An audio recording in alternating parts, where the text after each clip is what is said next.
190 million pound case میں عمران خان اور ان کی اہلیہ بشریٰ بی بی کو جو سزا ہوئی ہے اور جو جرمانہ ہوا ہے، اس فیصلے کی توقع ہر وہ شخص کر رہا تھا جو اس وقت پاکستان تحریک انصاف کی جو آئینی، قانونی اور سیاسی صورتحال ہے وہ دیکھ رہا تھا۔ یقیناً تحریک انصاف بھی اس کی توقع کر رہی تھی اور پاکستان کا عام آدمی بھی کر رہا تھا، مگر اس تمام جو صورتحال ہے اس میں جو اہمیت کی حامل جو پیش رفت سامنے آئی ہے وہ 2 روز قبل جو بیرسٹر گوہر ہیں جو پاکستان تحریک انصاف کے جو چیئرمین ہیں اور آرمی چیف کے درمیان پشاور میں جو ملاقات ہوئی ہے،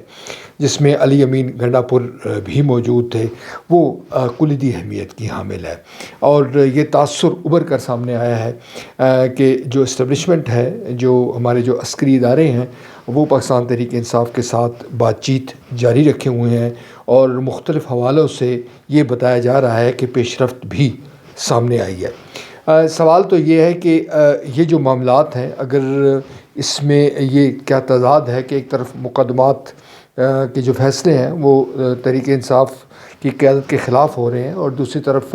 جو بات چیت ہے اس کا عمل جاری ہے، تو یقیناً ایسا ہی ہوا کرتا ہے جب پیچیدہ تنازعات ہوں یا حکومتوں کے لیول پر بات چیت ہو یا جو سیاسی عمل ہو، اس میں اس قسم کے متضاد جو تاثرات ہیں یا متضاد جو ریفلیکشن ہے وہ آیا کرتے ہیں۔ جو بات باعث اطمینان ہے، قابل اطمینان ہے، وہ یہ ہے کہ دونوں فریقین کی جانب سے یہ اس بات کو تسلیم کر لیا گیا ہے کہ یہ معاملات بات چیت کے ذریعے حل ہونے چاہیے۔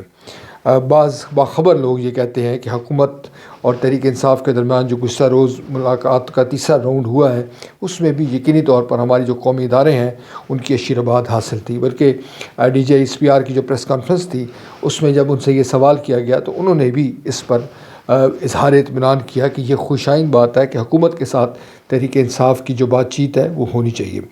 یہاں پہ ناظرین جو اہم نقطہ ہے وہ یہ بھی ہے کہ آپ کو یاد ہوگا کہ اس سے قبل بھی جب D G S P R سے یہ سوال پوچھا گیا کہ عمران خان کہتے ہیں کہ وہ قومی اداروں سے بات چیت کریں گے، تو انہوں نے کہا کہ یہ جو سیاسی معاملات ہیں یہ حکومت کے ساتھ پی ٹی آئی بات کر سکتی ہے، ہمارا اس سے کوئی لینا دینا نہیں ہے۔ اب جب کہ معاملات کچھ آگے بڑھ چکے ہیں، ہم یہ امید کر سکتے ہیں کہ یہ جو مقدمات ہیں، یہ جو 90 ملین پاؤنڈ کا جو فیصلہ ہے، اس قسم کے حالات واقعات جو ہے ہرڈل پیدا نہیں کریں گے اور تحریک انصاف اور جو ہماری حکومت ہے، ہماری جو اسٹیبلشمنٹ ہے، اس کے بعد میں درمیان جو روابط ہے وہ جاری و ساری رہیں گے۔ بنیادی جو نقطہ یہ ہے کہ پاکستان کی جس وقت سچویشن ہے، بالخصوص خیبر پختونخوا اور بلوچستان کے جو حالات ہیں، وہ کسی طور پر کوئی نیا سیاسی جو ایڈونچر ہے اس کے متقاضی نہیں ہو سکتے، یعنی کہ وہاں کے لوگوں میں جو بے چینی پائی جاتی ہے، وہاں پہ ایک طرف مسلح تحریک جاری ہے، دوسری طرف وہاں کے جو سیاسی معاملات ہیں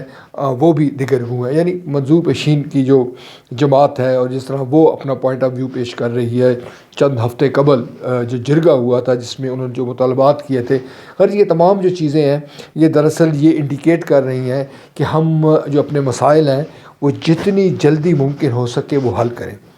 ناظرین، جب ہم یہ کہتے ہیں کہ ہمارے ملک میں بیرون ملک سے سرمایہ کاری آئے، ہمارے ملک میں جو سیاسی استحکام آئے، تو ہمارے ملک میں سیاسی استحکام اسی صورت میں آئے گا جب ہم بات چیت کریں گے۔ جب سیاسی استحکام آئے گا تو اس کے نتیجے میں معاشی استحکام آئے گا اور جس کے نتیجے میں جو عام آدمی ہے اس کے مسائل میں کمی ہوگی۔ یہ بہت خوش آئند ہے کہ ہمارے یہاں جو چیزیں ہیں وہ اب ٹرانسپیرنٹ طریقے سے کلیئر ہو رہی ہیں، جس چیز کا جو کردار ہے وہ سامنے آ رہا ہے۔ ہمیں پاکستان کے جو عام آدمی ہے، بالخصوص جس کی گہری نگاہ ہے سیاسی امور پر، حکومتی امور پر، ریاستی امور پر، وہ جان چکا ہے کہ مسائل کیا ہیں اور ان کا حل کیا ہے۔ اب وقت آ گیا ہے کہ ہم تماشا بننے سے گریز کریں۔ بھارت ہو یا دیگر جو ممالک ہوں، وہ ہمیں تمسخر کی نگاہ سے دیکھتے ہیں کہ ہم ایسی قوم ہیں، ہم اس طرح کے لوگ ہیں کہ ہم اپنے جو اندرونی مسائل ہیں ان پر قابو نہیں پا سکتے۔ ہم ایک دوسرے کی جو شکایات ہیں وہ بیرون ملک کرتے ہیں، 7 سمندر پار کرتے ہیں، جس سے یقینی طور پر کسی خاص شخصیت، کسی خاص ادارے، کسی خاص جماعت، کسی سیاسی پارٹی کی جگ ہسائی تو ہوتی ہے، مگر ریاست اور حکومت کی بھی جاگرسائی ہوتی ہے۔ جتنے ہم اپنے معاملات کو، مسائل کو بات چیت کے ذریعے حل کریں گے، یقیناً اتنا ہی بہتر ہے، اور اس قدر جلدی سے ہم پاکستان کو ایک جمہوری، سیاسی اور معاشی طور پر استحکام دینے میں کامیاب ہو سکتے ہیں۔